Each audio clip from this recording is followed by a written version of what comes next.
안녕하십니까. 경기복지재단에서 이번에 실시하는 청년 일자리 사업에 지원하신 청년 여러분들 반갑습니다. 최근에 우리나라는 우리나라뿐만 아니라 전 세계가 코로나19 바이러스 때문에 세계가 멈춰서 있다고 해도 과언이 아닐 정도로 지금 비상 상태에 있습니다. 여러분들도 이 시기를 정말 어렵게 보내고 계실 줄로 생각이 되는데, 우리 모두 희망과 용기를 가지고 이 난관을 잘 극복했으면 합니다.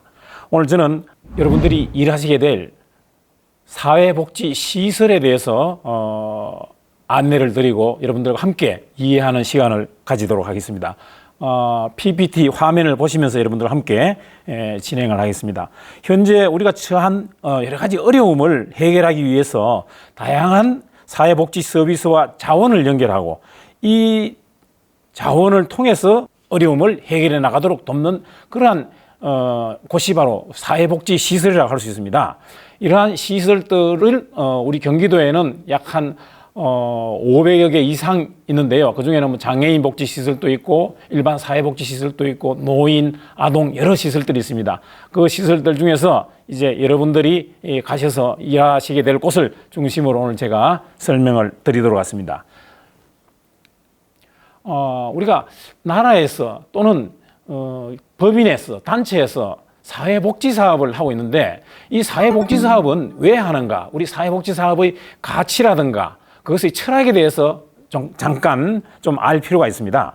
사회복지 이념과 철학은 먼저 인간의 존엄성의 그 근본 가치가 있다고 할 수 있습니다. 인간의 존엄은 인간의 기본 가치라고 할 수 있는데요. 사람은 만물의 영장입니다. 그래서 모든 이 세상의 물건 중에서 가장 으뜸입니다. 그래서 이 인간에 대한 우리가 복지를 존엄성을 바탕으로 복지를 해야 된다. 그것이 첫 번째 가치라고 할 수 있고요. 두 번째는 자유입니다. 우리 인간은 자유로운 세상에서 자유로운 결정을 하고 자유롭게 살아갈 수 있는 것이 바로 우리 인간의 기본적인 권리라고 할 수 있습니다. 그래서 사회복지를 통해서 이러한 인간의 기본적인 자유결정의 원칙을 우리가 지키도록 도와줘야 될 것입니다. 세 번째는 평등입니다. 모든 사람은 평등합니다. 법 앞에 또는 재산, 성별, 인종 그런 차별을 받지 않고 평등하게 이 세상에서 살아갈 수 있어야 된다. 그런 뜻에서 우리가 세 번째 평등이 이 복지의 이념과 가치라고 할 수 있습니다. 그 다음에 네 번째는 권리입니다. 인간으로서 누려야 할 모든 것, 이런 것들을 바로 우리가 권리라고 할 수 있습니다. 예를 들면은 자유라든가 우리는 행복해져야 될 권리가 있다든가 또는 자존감을 누려야 될 권리가 있다든가 성적인 선택권을 누려야 될 권리가 있다든가 이러한 권리를 우리는 인권이라고 합니다. 그래서 이런 인권을 우리가 존중하고 인권을 보호해 주는 것도 사회복지의 중요한 이념과 가치라고 하겠습니다. 이러한 네 가지가 잘 실현이 되면은 우리 사회는 정말 정의로운 사회라고 할 수 있습니다. 그래서 사회복지의 가치 중에서 중요한 것은 바로 사회 정의를 실현하는 것입니다. 이러한 5가지의 이유 때문에 우리가 복지를 한다, 이렇게 생각하시면 되겠습니다. 네. 그런데 이제 여러분들이 짧은 기간이지만은 이 사회복지 시설에 가서 일을 하시게 됩니다. 이것은 바로 우리가 짧은 기간이지만은 바로 직업이라고 할 수 있습니다. 이러한 직업은 어떻게 우리가 정의를 하고 의미를 가지고 있느냐? 직업은 우리 사전에서 찾아보면은 직업은 신학적인 의미에서는 성직자, 예를 들면은 목사, 신부, 스님, 수도자 이런 분들을 그 직업인이라고 얘기합니다. 그런데 그분들이 하고 있는 사명 일들을 보면은 사람을 위해서 봉사하는 일을 한다든가 또는 가장 소외된 사람들을 찾아가는 일을 한다든가 또는 몸과 마음이 아픈 사람들을 위로하고 치료하는 일을 한다든가 또는 도움이 필요한 사람을 섬기는 일들을 하고 있습니다. 이러한 일들을 하는 분들이 바로 성직자입니다. 그런데 우리가 사회복지시설에서 일하고 있는 사람들도 보면은 바로 이런 사람을 위해서 봉사하는 일이나 또는 가장 소외된 사람들을 찾는 일, 또는 몸과 마음이 아픈 일을 치료하고 위로하는 일, 또는 도움이 필요한 사람을 섬기는 일, 이러한 일들을 바로 사회복지시설의 복지사들도 하고 있습니다. 여러분들이 이번 일자리 기간 동안에 이런 일들을 여러분들이 하시게 됩니다. 그러면 여러분들도 바로 부름을 받은 직업인이라고 할 수가 있습니다. 그런 사명감을 가지고 이 일에 여러분들이 임해줬으면 좋겠다, 이런 생각을 합니다. 우리가 유명한 사람들 중에 보면은 마드 데레세라고 인도에서 평생을 불우하고 어려운 사람들을 위해서 희생을 하시다가 돌아가신 수녀십니다. 이분이 평생 남루한 옷 한 벌을 걸치고 그 인도의 빈민가에서 장애인이나 또는 고아, 노인, 장애인 이런 분들을 돌보다가 돌아가셨습니다.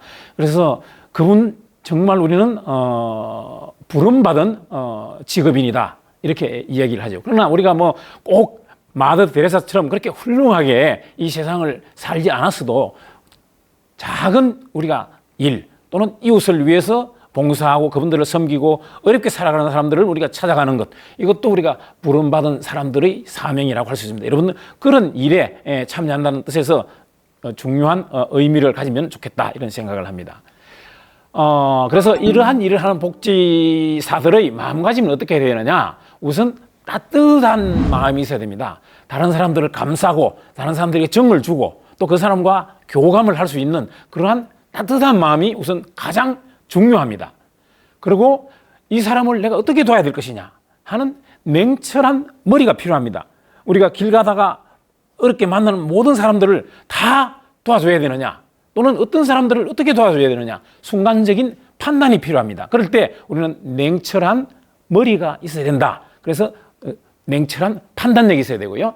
그 다음에 뛰어난 기능, 이것은 사람들을 감동시키는 것, 정말 어려움, 도움이 필요하고 혼자 이렇게 코로나 바이러스 시대에 고독하게 지내시는 분들에게 우리가 무슨 말을 해줘야 될까? 어떤 말을 해서 어떤 도움을 줘서 그분들을 기쁘게 하고 기분을 푸근하게 해드리는 게 좋을까? 이런 우리의 어떤 기술, 우리의 어떤 재능, 이러한 것들이 뛰어난 어떤 기능이라고 할 수 있습니다. 그래서 그러한 기능들은 많은 체험과 또 여러 가지 그 훈련을 통해서도 필요하죠. 그래서 여러분들은 이러한 뛰어난 기능을 가지도록 노력을 해야 될 필요도 있습니다. 그 다음에 원만한 인간관계가 필요합니다. 우리는 어떤 대상을 만날지 알 수가 없습니다. 아주 성격이 고약한 어르신을 만날 수도 있고, 정말 이 세상을 비관하는 장애인을 만날 수도 있고, 학대를 받은 아동을 만날 수도 있습니다. 이 사람들에게 우리는 스스럼 없이 접근하고 그 사람들과 대화하고 심지어는 그 사람들과 식사를 할 수 있어야 됩니다. 그럼 장애인들이 침을 흘리고 사지를 다 비틀고 있는 그런 장애인을 만났을 때 나는 정말 기분이 안 좋지만은, 언짢지만은 그분들과 웃으면서 대화하고 그분들과 함께 식사하고 이렇게 할 수 있는 어떤 좋은 인간관계의 기술이 필요한 거죠. 또는 이 일을 하는 우리 동료들과도 또는 지역사회 주민들과도 우리는 훌륭한 인간관계를 맺어야 그분들을 우리가 원만하게 도울 수가 있습니다. 마지막으로는 빠른 복원력이라는 기술이 필요합니다. 빠른 복원력이라는 뭔가, 우리가 오늘 가서 장애인을 만났다, 어르신을 만났다, 또는 직장에서 상사에게 야단을 맞았다, 이럴 때 우리는 순간적으로 기분이 나빠지고 많은 스트레스를 받게 됩니다. 이러한 스트레스를 우리는 늘 마음에 품고 있으면은 다음에 그 사람을 만나기가 어려워집니다. 아버지한테 혼났다고, 엄마한테 혼났다고, 선생님한테 혼났다고 그 다음날 우리가 만나지 않습니까? 만나야 됩니다. 그럴 때는 우리가 잠깐 기분이 나빴고 또는 스트레스가 있었지만은 그러한 것들을 금방 잊어버리고 다시 일을 할 수 있는 그런 복원력, 이러한 5가지의 우리의 마음가짐이 필요하다, 명심을 해 주시기 바랍니다. 자, 그러면 이제 여러분들이 가서 일하게 될 이 현장, 이 우리 사회복지 현장은 세월이 5년, 10년, 15년, 20년 지나는 사이에 그 복지의 경향도 점점 바뀌어 갑니다.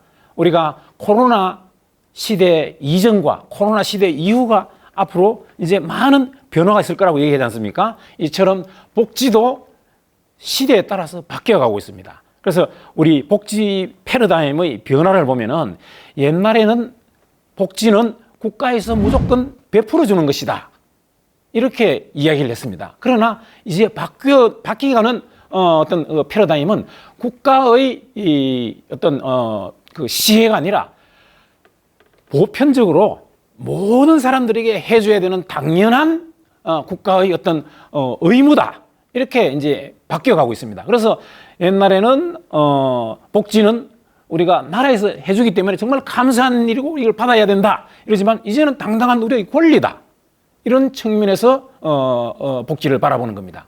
그 다음에 두 번째는 복지는 보호해주고 이렇게 우리가 잘 온실처럼 이렇게 해주는 것이 복지다. 이제는 그런 것이 아니라 스스로 문제를 해결하고 사회에 부딪혀서 해결해 나갈 수 있는 능력을 키워주는 것이다.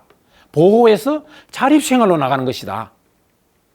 그 다음에 세 번째는 공공부조. 옛날에는 이제 동사무소에서 나눠주고 복지관에 가면은 그런 프로그램이 있으면 우리가 이용을 하고 이런 서비스를 이용을 했지만은 이제는 그러한 서비스를 내가 찾아가서 이용하는 겁니다. 좋은 서비스가 어디 있느냐? 동네 여성복지관에 무슨 일이 있느냐? 그럼 여성복지관에 가서 탁구 치고, 노인복지관에 가서 노래하고, 스포츠센터에 가서 운동하고, 이러한 서비스를 내가 스스로 찾고 활용하는 겁니다. 이러한 이제 공공부조에서 사회 서비스. 그래서 이제 우리 경기도에도 사회 서비스원이라는 그런 이제 시설이 생겨가지고, 국가의 시설이 생겨가지고, 국가에서 실시하는 서비스를 여러분들이 이용할 수 있는 곳에 적절하게 배치를 하고 여러분들이 편리하게 이용할 수 있도록 제공해주는 이제 그런 그 서비스를 하고 있습니다. 이제 네 번째는 서비스는 국가에서 공급을 해주는 것이 공급자 중심이었다. 그래서 공급을 해주는 공무원이나 또는 사회복지사나 이 사람들이 마치 왕처럼 행동했습니다. 행동했다기보다는 왕처럼 이런 그 고난을 누렸다고 할까요? 그러나 이제는 서비스를 이용하는 사람이 왕입니다. 여러분들 백화점이나 또는 슈퍼마켓에 나가면은 소비자는 왕이다, 이런 얘기 하지 않습니까? 복지 서비스도 마찬가지로 우리가 이용하는 사람들이 왕입니다. 그래서 여러분들이 이제는 나라의 서비스를 소비하는 우리 소비자로서, 옛날에는 이용자 또는 뭐 대상자 이렇게 했지만 이제는 서비스의 소비자로서 소비자가 서비스가 좋지 않으면 컴플레인도 하고, 이 서비스는 이렇게 좀 고쳐달라, 왜 여기에 이용인들의 권리가 제대로 받아들이지 않느냐, 이런 요구도 할 수 있습니다. 그래서 공급자 중심에서 이제는 소비자 중심으로 바뀌어가고 있다. 그리고 마지막으로는 이제 시설 중심에서 지역사회 중심으로 나간다. 그래서 과거에 복지 서비스가 꼭 복지관이나 또는 무슨 원이나 어떤 센터나 이런 데를 찾아가야 그런 서비스를 이용할 수 있지만 이제는 지역사회, 내가 사는 곳에 이러한 서비스가 찾아온다는 겁니다. 많은 서비스들은 이제 이런 시설에서 가정으로, 지역사회로 배달하는 서비스로 바뀌어가고 있습니다. 우리나라는 배달의 민족 아닙니까? 택배 서비스가 아주 천국 아닙니까? 이처럼 서비스도, 복지 서비스도 이제는 여러분들 가정으로 배달이 될 수가 있습니다. 이제 복지기관의 홈페이지라든가 복지기관의 어떤 시설을 여러분들이 스마트폰이나 컴퓨터로 이렇게 검색을 해가지고 그 중에서 좋은 서비스가 있으면 여러분들 신청을 하면은 여러분들 가정으로 배달이 됩니다. 책도 여러분들 이제 집에서 볼 수 있어요. 일부러 도서관까지 찾아갈 필요 없습니다. 배달을 신청하면 집에 책을 배달해 줍니다. 또 여러분들 할머니가, 할아버지가 건강이 안 좋으신데 약도 제대로 챙겨 드실 줄 모르고 시간도 잘 모르신다. 그러면은 노인복지관에 연락하면은 말하는 로봇 인형을 집에 배달해 줍니다. 그러면 그 로봇 인형이 할아버지 할머니하고 대화하다가 약 드실 시간이 되면 할아버지 이제 약 드셔야 돼요. 할머니 이제 주무셔야 돼요. 이렇게 일상생활까지도 컨트롤해 주는 서비스들이 이제는 개발이 돼 가지고 우리 가정으로 배달이 되고 있습니다. 예, 이러한 복지 패러다임의 변화에 맞춰서 우리 사회복지를 하는 사람들이나 또는 복지기관에서 일을 돕는 사람들도 그런 마인드를 가져야 된다는 거죠. 이제는 군림하는 시대가 아니라 우리가 정말 그분들을 소비자로 모시는 그런 시대에 와 있다는 걸 여러분들이 알아주셨으면 좋겠습니다. 장애인 분야에서도 여러분들이 이제 가셔서 일하게 될 텐데, 장애인 복지의 패러다임도 아까 사회복지의 패러다임 변화와 비슷하게 그런 경향이 지금 많이 바뀌어가고 있습니다. 이제 과거에, 그러니까 2000년대 이전에는 우리가 재활 패러다임이다. 그래서 장애인이 당사자가 바뀌어야 된다. 그래서 장애인을 교육도 시켜야 되고, 장애인을 우리가 훈련도 시켜야 되고, 치료도 해야 되고, 그래서 너가 열심히 훈련받고 열심히 치료받고 교육을 받아야 사회에 나가서 네가 살 수 있다. 그렇기 때문에 너의 모든 문제는 너가 책임을 지고 너 인생을 잘 훈련해야 된다. 이것이 바로 재활 패러다임입니다. 그래서 이러한 재활 패러다임을 실현하는 과정에는 재활 의사라든가 또는 사회복지사라든가 특수교사라든가 많은 전문가들이 투입돼 가지고 이분들의 변화와 이분들의 치료와 성장과 발전에 개입을 하게 됩니다.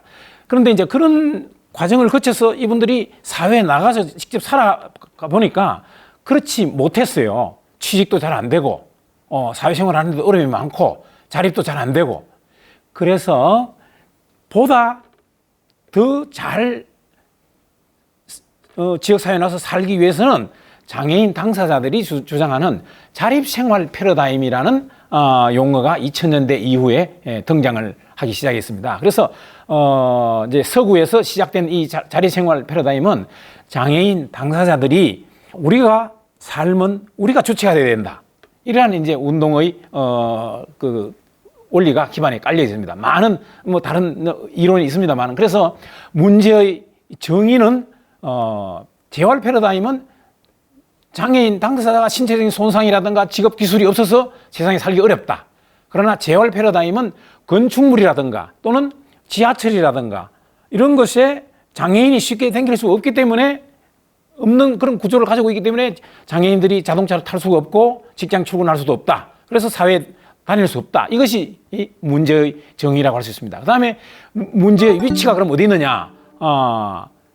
재활 패러다임은 장애인 개인이 손상 때문에 문제의 위치는 개인에게 있다는 거죠. 그러나 자립생활 패러다임은 지역사회 환경에 문제가 있다는 겁니다. 그래서 지역사회 환경 중에는 뭐 아까 이야기한 대로 지하철역, 버스, 승강장, 이 모든 것이 장애인들이 쉽게 이용할 수 없어요. 또 빌딩, 학교, 건물 모두 다 장애인들이 휠체어를 타고는 이용할 수가 없습니다. 또 사회 제도도 마찬가지로 옛날에는 조금 좀 달라졌지만, 옛날에는 사람 채용하는 공고에도 신체 건강한 대한민국 남성, 군대에 갔다 온 군필을 한 남성, 여러분 여성도 사실 차별하는 거죠. 장애인은 아예 꿈도 못 꾸는 겁니다. 이러한 사회적인 환경 안에 여러 가지 장애인을 제약하는 문제가 있었는데, 이런 것들을 우리가 해결해야 된다는 거죠. 그래서 사회적 역할에서는 장애인은 환자로 보는 거고, 재활 패러다임에서는 장애인을 수요자로 보는 겁니다. 서비스의. 그래서 통제를 재활 패러다임은 전문가들이 했지만은 자립생활 패러다임에서는 당사자, 내 스스로가 나의 문제를 해결해 나가겠다. 그래서 지역사회에 나가가지고 나의 문제를 해결해 달라고 외치는 겁니다. 지금은 이제 지하철이 에스컬레이터 장치가 되어 있고 엘리베이터 장치가 되어 있습니다만은 2000년 이전만 해도 에스컬레이터, 엘리베이터 장치가 되어 있는 지하철이 별로 없었어요. 그래서 이거 장애인들이 외친 겁니다. 만들어 달라. 그래서 심지어는 그걸 외치다가 분신 자살하는 사람들도까지 있어요. 극단적인 그런 이제 사회 운동을 해서는 곤란하겠지만은 어쨌든 사회 환경을 우리가 바꿔야 되겠다. 이것이 집단 어떤 의사 표현으로 나타난 거죠. 이런 문제를 통해서 환경과 태도를 변화하게 된 겁니다. 그래서 지금 우리 정부의 어떤 정책이라든가 이런 것들도 장애인의 요구라든가 장애인의 집단 행동에 의해서 바뀌어간 그런 사례들이 많이 있습니다. 이런 것들이 이제 최근 우리가 바뀌어가고 있는 장애인 복지의 패러다임이라고 할 수 있습니다. 그 다음에 이제, 그래서 이러한 어떤 그 패러다임과 또는 이제 장애인 복지의 사회복지의 우리가 그 어떤 근본 이념과 철학을 생각하면은 장애인의 문제를 우리가 해결하기 위해서는 돕기 위해서는 인권과 자기결정을 존중해야 된다. 그래서 자신의 삶과 관련된 모든 것을 다른 사람의 강요 없이 자신의 의지에 따라 선택하고 결정하도록 도와주는 것입니다. 그럼 여러분들이 장애인 복지시설이나 또는 사회복지시설에 가서 내가 할 일이 뭘까? 바로 지금 여기에 나와 있는 인권과 자기결정의 원칙에 따라 여러분들이 도와드리면 되는 겁니다. 스스로 결정하고 스스로 할 수 있도록 우리는 옆에서 보조자 역할을 하는 거죠. 과거에는 내가 이렇게 하자 하고 데리고 이끌고 앞으로 나가고 뒤에서 장애인이나 또는 아동이나 어르신이 따라왔지만은 이제는 그분들이 어떻게 스스로 걸어갈 수 있도록 안내하고 나는 뒤에서 따라가는 겁니다. 이러한 자기결정을 돕는 것이 바로 우리 역할이라고 할 수 있겠죠. 그래서 그런 자기결정을 돕는 것은 바로 사람 중심의 서비스입니다. 이 사람 중심의 서비스는 사람들이 정상적으로 생활하고 생각하고 자기 자신의 자립의 어떤 가치를 중요하게 생각할 수 있도록 우리가 옆에서 도와주는 거죠. 그래서 사람이 중심이 되는 거예요. 내가 도와주는 사람이 그 사람이 중심이 되는 겁니다. 그래서 우리는 언제나 그 사람들이 정상적인 이 사회의 한 구성원으로서 생각하고 행동하도록 돕고 그 다음에 함께 그 사람의 문제를 우리가 논의를 하고 그 사람들이 뭐를 원하는가를 우리가 찾아서 그 사람들이 원하는 것을 스스로 선택할 수 있도록 우리가 도와주는 것. 이런 것이 바로 사람 중심의 서비스라고 할 수가 있겠습니다. 이 그림은 보면은 유치원에서 점심시간에 밥을 먹는 아기가 밥이나 반찬을 제대로 먹지 않는다고 선생님이 그 아기를 때리는 장면이 TV에서 방송된 적이 있습니다. 그걸 제가 이제 캡처를 했는데 이것도 바로 이렇게 밥을 먹이는 장면은 유치원 선생님 중심의 서비스라고 할 수 있겠죠. 만약에 아동 중심의 서비스라면 아동이 자기가 먹고 싶은 것, 먹기 싫을 때는 안 먹어야 되겠죠. 그런 서비스가 앞으로 우리 서비스 분야에 이제 확산이 돼야 된다는 거죠. 여러분들도 마찬가지입니다. 이제 가서 우리가 도와줄 때 밥을 먹여줘야 된다. 또는 뭐 물을 먹여줘야 된다. 그분이 먹기 싫으면 안 먹는 거예요. 밥도 그분이 먹기 싫으면 안 먹는 거예요. 반찬도 먹기 싫으면 안 먹는 겁니다. 그걸 우리가 억지로 떠먹인다든가 빨리 먹여야 된다든가 빨리 씹도록 한다든가 뭐 이런 것들도 인간 중심의 사람 중심의 서비스라고 할 수가 없겠죠. 그래서 여기에 사람 중심의 서비스와 프로그램 중심의 서비스를 비교해 놓은 표가 있습니다. 이게 뭐 놀이할 때나 또는 밥을 먹을 때나 잠을 잘 때 누구 중심으로 해야 이용하시는 분들이 소비자가 편할까요? 바로 오른쪽에 사람 중심의 서비스를 했을 때 내가 좋아하는 거 먹고 또 자고 싶을 때 자고 내가 놀이하고 싶은 거 놀고 그 다음에 이걸 평가하게 되면은 내가 먹고 싶고 하고 싶은 거 다 했으니까 나는 정말 기분이 좋습니다 하고 대답할 겁니다. 그러나 만약에 선생님 중심으로 했을 때는 선생님이 평가를 해야 되겠죠. 그럼 선생님이 평가하면은 선생님이 평가하는 것은 우리 이용하는 소비자에게는 만족스러운 평가가 될 수 없다는 겁니다. 그래서 인간 존중의 복지주의라는 그런 어떤 기본 사상을 근본으로 하는 사람 중심 서비스가 반드시 돼야 되겠다. 그러면 이제 여러분들이 일하시게 될 사회복지 시설이란 무엇인가? 사회복지 시설에 대해서 정의를 해보겠습니다. 특별한 문제를 가지고 있거나 또는 특별한 문제가 발생할 수 있는 그런 어떤 위험성이 있는 사람들에게 일정한 그 서비스를 제공하기 위해서 시설이라든가 또는 장비 또는 뭐 사회복지사 이런 인력들을 준비해 놓고서 필요한 서비스를 제공하는 시설을 사회복지 시설이라고 이야기합니다. 그 중에는 뭐 어떤 심신 미약을 한 장애인이나 또는 경제적으로 공공한 어떤 저소득이나 또는 뭐 어르신이나 뭐 이런 사회적으로 약자들이 이곳에서 주로 이용을 하게 되는 것이죠. 사회복지시설의 역할은 표에서 화면에서 보시는 것처럼 일상생활을 유지하고 도와주는 것, 또 가족의 역할을 회복할 수 있도록 도와줍니다. 예를 들면 왜 가족의 역할을 회복할 수 있도록 도와주느냐? 이 장애인이나 또는 치매 어르신이 우리가 집에 계시면 함께 계시면은 이분을 돌보기 위해서 가족들이 직장에도 갈 수가 없고 외출도 할 수 없고 나들이도 할 수 없습니다. 그래서 그분 가족들을 대신해서 우리가 시설에서 그분들을 돌보거나 보호를 하게 되면은 가족들이 직장 생활하거나 사회생활을 할 수 있다는 거죠. 그래서 원래의 가족들의 역할을 회복할 수 있도록 도와준다는 겁니다. 이것이 바로 지역 사회의 어떤 이제 경제력이라든가 지역 사회의 어떤 복지에 궁극적으로는 기여하게 되고, 이러한 시설에 이제 가보면은 우리가 이제 자원봉사 하시는 분들도 많이 와 있습니다. 또 자원봉사는 하지 못하지만 그 시설을 돕는 후원자들도 많이 나타나게 됩니다. 이런 분들은 바로 우리 지역 사회에 있는 시설들에 내가 참여하진 않지만 또는 참여해서 가지고 봉사활동을 함으로써 복지에 대한 연대 책임감을 가지게 되는 겁니다. 복지에 대한 연대 책임감을 가진다는 것은 이건 정말 우리가 중요한 일이라고 할 수 있는데요. 우리 지역 사회에 생기는 여러 가지 문제들을 지역 주민과 함께 해결하면 훨씬 쉽고 빨리 해결할 수 있습니다. 그런데 그것을 나라에서 주는 세금이라든가 이런 특별한 어떤 예산만 가지고 사용하게 되면 이 일은 쉽게 해결이 곤란하죠. 그래서 이것을 주민이 연대 책임을 지고서 같이 해결하면 너무 쉽게 해결할 수 있다. 이런 장점이 있습니다. 사회복지시설의 기능 중에는 이제 인간의 기본권, 아까 첫물에 말씀드린 생명을 보호하고 일상생활을 유지할 수 있도록 돕는 그런 기능을 하고 있고요. 그다음에 두 번째는 문화활동이라든가 사회참여 또는 권익보호, 대변인 그런 역할도 할 수 있고, 그다음에 지역사회의 자립을 위한 지역사회 자원을 연계해 주는 것. 지역사회에 우리가 혼자 사시는 어르신이나 장애인 찾아가 보면은 그 이웃에 좋은 자원이 있는데도 그것을 활용을 하지 못하는 그런 분들이 많이 있습니다. 그것 때문에 어렵게 살고 있는 거죠. 그래서 그런 어떤 서비스를 하고 있는 기관이나 시설이나 개인을 알려주면은 그것을 통해서 개인의 어떤 삶이 회복되는 것입니다. 그런 자원을 우리가 연계해 주는 것이죠. 그다음에 넷째는 단기 지원을 통해 가지고 위기를 극복하는 겁니다.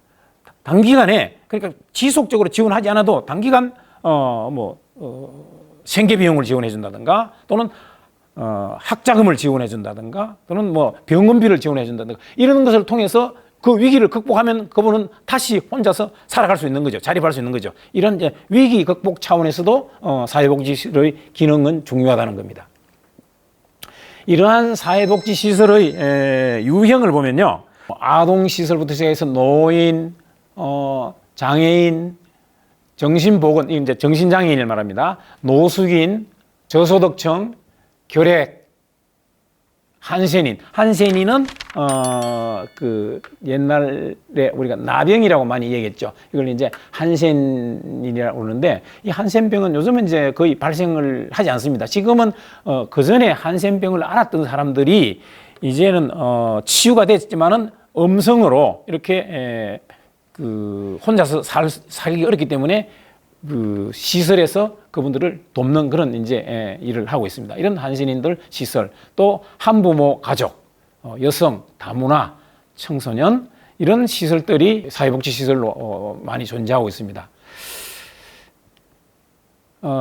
세부적으로 이제 노인복지 시설 중에는 이러한 생활 시설과 이용 시설이 있고, 또 복합 노인 시설 중에는 또 이런 시설도 있고, 아동복지 시설, 그다음에 장애인 시설, 세부적으로 생활 시설과 이용 시설로 나누어 가지고 이렇게 많은 시설들이 있습니다. 이 시설들을 여러분들에게 다 이제 소개는 할 수 없기 때문에 시간상 제가 대표적으로 여러분들 주로 앞으로 가서 이제 일하시게 될 그런 몇 개 시설을 소개해 드리겠습니다. 아동복지 시설은 아동을 보호하거나 또는 공동생활로서 가정처럼 꾸며가지고 함께 4, 5명이 생활하는 그런 가정, 또는 지역 아동센터라고 그래가지고 지역 사회의 어떤 교회 부설이라든가 또는 방과 후에 보호가 어려운 그런 아동들을 학습도 지도하고 생활도 지도하고 그러면서 부모가 돌아오는 저녁 시간대까지 머물면서 교육도 받고 여러 가지 사회 적응 훈련도 할 수 있는 그런 이제 지역 아동 센터가 있습니다. 아마 이런 아동 센터에도 여러분들이 가셔서 아동들을 돕게 될 것입니다.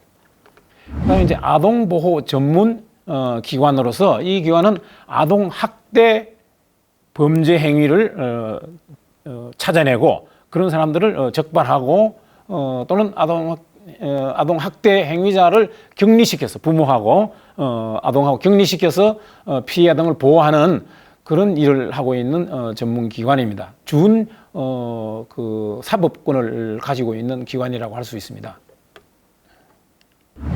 노인 양로 시설입니다. 여기는 65세 이상의 어르신을 대상으로 식사 또는 주거 등 일상생활에 필요한 편의를 제공하는 보호시설입니다. 그다음에 이제 장애인 복지시설은 따로 좀 제가 설명을 좀 더 많이 드리려고 하는데요. 이제 장애의 유형을 먼저 여러분들이 조금 아실 필요가 있을 것 같습니다. 정부에서 장애인 등록을 하는 기준이 16개의 유형으로 기준을 분류를 하고 있습니다. 대분류를 보면은 신체적 장애와 정신적 장애로 이렇게 구분이 됩니다. 신체적 장애는 다시 외부 신체 기능 장애. 외부 신체는 몸 밖에 그 기능 장애가 나타나는 것이 외부 신체 기능 장애입니다. 그 다음에 내부 기관의 장애. 몸 밖으로는 보이지 않지만 내부의 신장, 심장 또는 간, 뭐 호흡기, 뇌 전증으로 이렇게 변화됐습니다. 이런 장애까지를 내부 기관의 장애라고. 그 다음에 이제 정신적 장애 중에서는 발달 장애와 정신 장애로 구분됩니다. 그전에는 이 발달 장애를 정신적 장애, 정신 장애로 같이 오해하는 일이 자꾸 생겼기 때문에 이것을 이제 구분해 가지고 발달 장애는 지적 장애, 자폐성 장애 이 두 장애를 정신적 장애에서 발달 장애로 구분하고 이제 정신 장애는 정신분열증을 지칭하는 그런 장애로 이제 따로 나눴습니다. 그래서 정신분열증은 우리가 흔히 이야기하는 조현병이라든가 뭐 이런 우울증 이런 장애를 정신장애라고 얘기하죠. 그리고 주요한 이제 특징을 보면은 뭐 여러분들 지체장애는 신체적으로 사지의 장애가 있는 분들을 말하고 뇌변병 장애라고 하는 것은 이제 뇌 손상이라든가 또는 그 뇌 기능이 이 척수를 통해 가지고 우리 사지에 전달되는데 그런 기능이 손상이 돼 가지고 사지를 움직이지 못하게 된다든가 뇌의 장애로 인해 가지고 이런 분들이 뇌변병 장애가 되겠습니다. 그래서 우리가 길을 걸어갈 때 보면 사지가 이렇게 바른 상태가 아니고 좀 그 여러 가지 불편한 그런 걸음걸이를 하시는 분들이 있죠. 변병 장애, 뇌성 장애라고도 일반 이제 얘기합니다만은 그다음에 이제 시각 장애는 뭐 시력 이 장애가 있는 분이고 청각 장애는 여기 이제 청력 장애, 언어 장애, 안면 장애는 안면부 화상이라든가 또는 뭐 사고로 인해 가지고 안면부의 어떤 형태가 60% 이상 그 손상이 됐을 때, 변형이 됐을 때를 그 안면 장애라고 얘기합니다. 그다음에 이제 그 내부 기관 장애 중에서는 신장 장애, 콩팥이 제대로 기능을 하지 못해서 이 투석을 받는 분들, 그다음에 심장 장애는 심장 그 제 기능을 발휘하지 못하는 분들, 그다음에 간이 또 경화증으로 인해 가지고 간이 이렇게 기능을 발휘하기 어려운 분들, 그다음에 이제 호흡기 장애는 뭐 기침을 계속 한다든가 호흡에 장애를 가지신 분들, 장루요로는 대소변을 조절할 수 있는 기능이 상실돼 가지고 대소변이 상시로 흘러내린다든가 이런 분들이 장루 요로 장애가 되겠습니다. 그다음에 뇌전증 장애는 아까 얘기한 대로 뇌의 어떤 기질적 장애로 인해 가지고 발작을 일으켜서 쓰러지고 뭐 한 5분 내외로 정신을 잃어버리고 말이죠. 입에 뭐 거품을 문다든가 사지를 비튼다든가 이런 이제 장애가 뇌전증 장애라고 할 수 있죠. 이제 지적 장애는 지능 지수가 이제 그 웩슬러 지능검사에 의하면 이제 70 이하일 경우에 지능지수가 사회성 지수가 70 이하인 경우에 지적 장애로 구분하고 자폐성 장애는 이제 소아청소년 자폐증으로 판정받은 경우에 이제 자폐성 장애라고 그러는데 이런 분들은 이제 뭐 대인 관계라든가 또는 사회 관계라든가 또는 뭐 의사소통이라든가 뭐 이런 것에 특별히 장애가 있어 사회생활에 현저한 지장을 받는 그런 장애를 말합니다. 네, 이런 특성이 있고요. 근데 지적 장애 중에서도 여기 표현은 잘 되어 있지 않지만은 이제 다운 증후군이라고 있습니다. 이 목이 좀 이렇게 짧고 얼굴이 좀 동글동글하고 혀도 좀 짧고 그러면서 발음이 약간 혀 짧은 이제 발음을 하게 되는 그런 다운 증후군 장애가 있는데, 이분들은 난자와 정자가 수정했을 때 분열할 때 염색체 이상으로 이런 장애가 태어난다고 합니다. 그래서 이런 장애를 가지고 태어난 사람들은 지능도 좀 떨어지고 아까 얘기한 대로 이제 어떤 발음이라든가 대화라든가 이런 전체적인 기능이 떨어지기 때문에 지적 장애에 많이 속해 있습니다.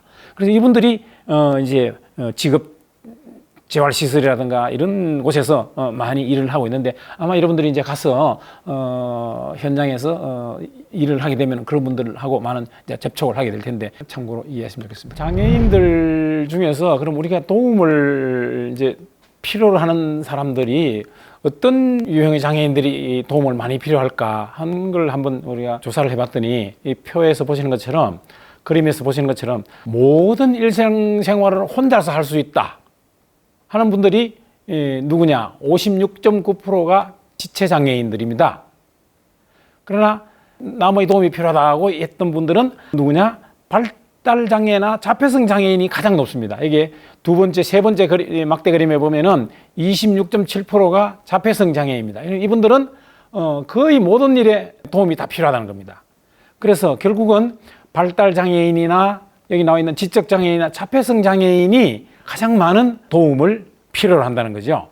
그런데 일부, 그러니까 지체장애나 뭐 청각 언어장애 이런 분들은 일부 남의 도움이 약간 필요한 분들도 있지만은, 그러나 대부분의 도움이 필요한 사람들은 발달장애인들이다. 그래서 여러분들 뭐 직업재활시설이나 이런 데 이제 가 보시면은 아시겠지만은 발달장애인들이 가장 많은 그 분포를 하고 있다는 것을 알 수가 있습니다.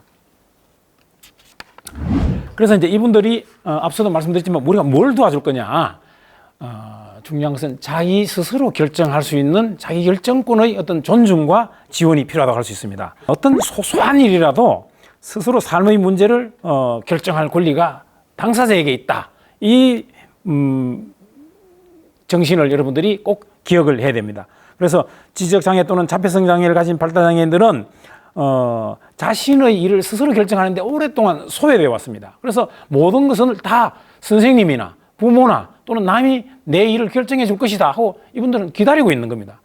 그래서 이제 그런 생각을 바꿔주는 거죠. 그래서 그런 기회가 부족했던 사람들에게 이제는 너 일은 너가 스스로 결정해야 된다, 너가 선택해야 된다 하는 어떤 이야기를 해주고, 그러한 태도를 우리가 존중해 주는 것, 그렇게 하자면은 지금까지 하지 않았기 때문에 우리가 뭐 묻고 대답하고 이렇게 하더라도 쉽게 대답을 못 합니다. 그럴 때는 독촉을 하지 말고 기다려 주는 것입니다. 스스로 결정하고 스스로 판단하고 스스로 결정할 때까지 우리는 기다려 주면은 그것이 우리가 그 사람들을 돕는 일입니다. 너무 지나치게 독촉하거나 빨리를 외치게 되면은 그분들은 상당히 이제 당황하게 된다 말씀드립니다. 그러면 이제 장애인 시설이 어떤 것이 있는지 차례대로 한번 보겠습니다. 먼저 장애인 거주 시설입니다. 이곳은 주로 이제 장애인들이 먹고 자고 일상생활을 하면서 지내는 시설들을 주로 장애인 거주 시설이다 이렇게 얘기하는데, 여기에는 거주 시설 또는 중증 장애가 심해서 요양을 받는 그런 시설 또는 치료나 보호를 받고 있는 시설들을 주로 거주시설이다 이렇게 얘기를 합니다. 이러한 시설들은 경기도 내 여기 3여 개라고 되어 있는데 약 300여 개 시설이 지금 현재 있습니다. 그 다음에 이제 정신장애인 요양시설이 있습니다. 이 정신장애인 요양시설은 정신장애인들은 우울증이 심했다가 약을 먹고 또 일정 컨트롤 하면은 또 좋아집니다. 그러면 또 집에 퇴원해가지고 집에 가 있다가 또 일상생활에서 또 상당히 어려움을 겪거나 스트레스가 많아지면은 또 우울이 심해지고 조울증이 발동을 하게 되는 겁니다. 그래서 입퇴원을 거의 6개월 내지 1년 사이에 반복을 하게 되는 거죠. 그래서 이분들이 입원해 있는 시설들을 정신장애인 요양시설이다 이렇게 얘기를 합니다. 그래서 이분들이 궁극적으로는 치료를 통해서 사회 복귀를 지원하는 그런 시설들이 되겠습니다. 그 다음에 이제 공동생활 가정입니다. 여기는 가족의 보호가 어렵거나 또는 학대를 당하거나 또는 장애인으로서 지역사회에서 같이 한번 시설보다는 거주 시설보다는 이런 어떤 소규모의 거주 형태의 공간에서 가족처럼 한번 살아보겠다. 이런 사람들이 모여서 4, 5명 정도가 모여서 생활하는 그런 시설을 우리가 공동생활 가정, 또 한편 뭐 그룹홈 이렇게 표현합니다. 지금 그 장애인 그룹홈은 경기도에 약 한 130여 개소가 있고 일반 이제 아동들이 생활하는 그런 공동생활 가정은 한 120여 개소, 또 가족으로부터 학대를 받아가지고 따라 나와서 그 생활 지도 교사와 같이 생활하는 곳이 한 8개소 이렇게 있습니다. 이곳은 뭐 그 가정처럼 스스로 식사라든가 또는 뭐 일상생활이라든가 뭐 이런 것들을 그 안에서 다 스스로 해결할 수 있는 그런 훈련을 해서 상당히 지역 사회의 소속원으로 살아가는 그런 곳들이 많이 있습니다. 그럼 이제 주간보호센터입니다. 여기는 이제 심신의 미약이라든가 또는 가정에서 낮에 부모가 일하러 나가기 때문에 보호가 어려운 그런 이제 장애인들 또는 아동들 또 어르신들을 위해서 낮 시간에 일상생활을 지도하고 치료 또는 교육을 하는 그런 시설들을 주간보호센터라고 합니다. 그러니까 주간보호센터에는 어르신을 위한 주간보호센터도 있고 그다음에 장애인을 위한 주간보호센터도 있고 이렇게 구분이 되어 있습니다. 그래서 이런 시설들에는 뭐 식사도 하고 일상생활도 하고 여러 가지 성장 프로그램을 지원을 합니다. 그다음에 이제 장애인 직업재활시설입니다.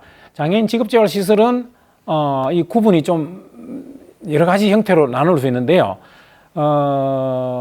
장애인들 중에서 가장 장애가 심하신 분들, 아까 도움이 많이 필요하다고 했던 그런 자폐성 장애나 또는 지적 장애 이런 분들 중에서 사회생활, 공동생활이 쉽지 않은 분들, 이런 분들이 모여서 일하는 곳이 바로 장애인 직업적응시설입니다. 여기는 직업적응력이 낮은 장애인에게 작업활동이라든가 일상생활 훈련을 하고 그다음에 기초작업 능력이라든가 또는 직업평가, 사회적응훈련 이런 것들을 실시하는 시설을 직업적응시설이라고 합니다. 그다음에 이제 두 번째는 장애인 보호작업시설입니다. 이곳에는 직업 적응 훈련이라든가 생산 훈련이라든가 이런 것들을 통해서 일부 그 기업체의 이 어떤 생산품도 여기서 하청받아서 생산을 하는 그런 어떤 소규모 작업장이라고 할 수 있습니다. 여기서는 생산 품을 어떤 작업을 한 그런 대가를 급여로 지급하기도 하는데 그 급여 액수가 사실 최저임금이 되지 않는 곳이 많습니다. 뭐 10만 원에서 뭐 20만 원, 30만 원 또는 뭐 그런 정도의 이 어떤 훈련비를 받고 작업을 하는 것이죠. 그다음에 세 번째는 장애인 근로작업 시설입니다. 여기는 상당히 직업 능력도 있고 지적 능력도 있으나 또는 여러 가지 이제 뭐 신체적인 제약 등으로 해가지고 출근이 어렵거나 그런 분들은 이제 근로작업장에 장애인들을 위한 근로작업장에 출근을 해가지고 여기서 모든 시스템이 장애인이 일을 쉽게 할 수 있도록 구조가 갖춰져 있죠. 그래서 여기서 일을 하게 되면은 생산 능력도 상당히 있고 생산품도 상당히 고가의 생산품도 많이 나옵니다. 그래서 여기서는 최저임금 이상을 그 급여를 지급을 하게 됩니다. 그다음에 이제 장애인 직업훈련 시설은 주로 국가에서 설립한 시설들이 많습니다. 한국장애인공단이라든가 또는 그전에는 한국산업인력공단에서도 이 장애인 직업훈련을 설치를 했습니다만 지금은 다 한국장애인 직업훈련공단으로 이전이 돼가지고 이곳에서 운영을 하는데 장애인들에게 컴퓨터 훈련을 비롯해서 상당히 그 첨단 직업기술 훈련부터 단순 작업 훈련까지 훈련을 시켜서 현장에 취업 알선을 하고 사후 지도도 실시하는 그런 일반 직업 훈련을 하고 비슷한 그런 기능을 가진 시설이라고 할 수 있습니다. 그 다음에 장애인 생산품 판매 시설은 이런 보호작업장이라든가 근로작업시설이라든가 이런 곳에서 생산된 장애인들이 생산한 물품을 주로 모아가지고 판매도 하고 국가에 조달품으로 납품도 하는 그런 규모가 있는 판매 시설입니다. 그래서 여기서 얻어지는 수익은 다시 장애인들에게 급여로 되돌려주는 그런 역할을 하는데요. 각 우리 경기도에도 도가 운영하는 장애인 생산품 판매 시설이 있습니다. 이런 시설들을 장애인 복지 시설들은 이제 사회복지기관에서 운영하는 시설이 있고 또는 영리 조직에서 운영하는 그런 조직이 있습니다. 그래서 요거는 이제 사회 서비스가 많이 발달하면서 이 사회 서비스를 영리 조직 단체에서 이런 시설을 개설해 가지고 운영하는 것도 있는데요. 이런 조직들은 약간 이제 이익을 추구하는 그런 그 조직들이기 때문에 복지 시설에 비해서는 상당히 조직 경영이라든가 운영은 잘 되지만은 이곳에 있는 장애인들에게 보다 인간적인 어떤 인권적인 측면에서 보호를 받을 수 있느냐 이런 논쟁거리가 좀 있습니다. 어쨌든 사회복지기관과 영리조직에서 운영하는 장애인 복지 또는 노인 복지, 사회복지 시설들이 있다. 참고로 여러분들이 알아주시면 좋겠습니다. 이러한 이제 장애인들을 보호하고 또는 함께 살아가는 그 부모들의 이야기를 우리가 좀 들어볼 필요가 있는데요. 우리 부모들의 어떤 이야기를 들음으로써 이 장애인을 도와주는 여러분들이 부모가 얼마나 어려움을 겪고 있는가, 이 장애인에게 어떤 많은 힘든 요소가 있는가를 알게 되는데요. 요 기도 중에서 핵심적으로 몇 가지 내가 얘기를 드리자면 나중에 여러분들 한번 읽어보시고, 아이에게 양친물을 삼키지 말고 뺏게 하는데 얼마나 걸렸느냐, 시간이 3년이 걸렸다는 겁니다. 우리 보통 아이들에게 양치를 가르칠 때 훈련을 하면은 대개 하루 또는 이틀 만에 양치 치약을 해서 치약을 발라가지고 양치를 하면은 양치물 삼키지 않고 뺏는 훈련을 하면 금방 훈련이 됩니다. 그런데 장애 자녀에게 이 훈련을 하는데 3년이 걸렸다는 겁니다. 얼마나 그 아이의 어떤 발달이라든가 이해 정도가 어려운가 하는 걸 알 수가 있고, 이런 훈련을 시키는 부모들의 그 노력이 얼마나 지극한가 하는 걸 알 수가 있겠죠. 그래서 이 부모들이 기도를 했는데 그 기도 끝에 이런 이야기가 있습니다. 엄마는 내가 이 아이가 30살까지만 좀 살게 해달라, 이렇게 기도하는 부모도 있고, 또는 내가 이 아이보다 하루만 더 오래 살게 해달라, 아이가 죽고 난 뒤에 그 다음에 내가 죽어야 된다, 그래야 이 아이의 행복한 문제가 해결이 될 수가 있다. 이분들의 문제는 결국은 우리 사회의 문제고 우리 국가의 문제고 또 여기 계신 여러분들의 문제라고 할 수 있습니다. 그래서 우리는 이분들이 부모가 돌아가시더라도 어떻게 이 세상에 정말 남겨지더라도 우리가 관심을 가져야 된다, 이런 말씀을 드립니다. 이제 여러분들이 이런 어려운 분야에서 일을 하다가 보면은 우리가 소진이라는 그런 장벽에 부딪히게 됩니다. 장애인이나 어르신이나 혼자 사는 아동을 대하다 보면은 그 어려움을 우리가 느끼고 우리가 소진이 될 수도 있고, 또는 그 일을 함께하는 동료들에게 여러분들이 또 상처를 받아서 스트레스를 받아서 소진이 될 수가 있고, 여러분들을 지도하는 상사로부터 또 스트레스를 받아가지고 소진이 될 수 있습니다.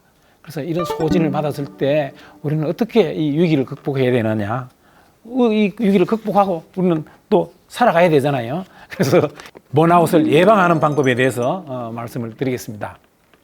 번아웃 오프.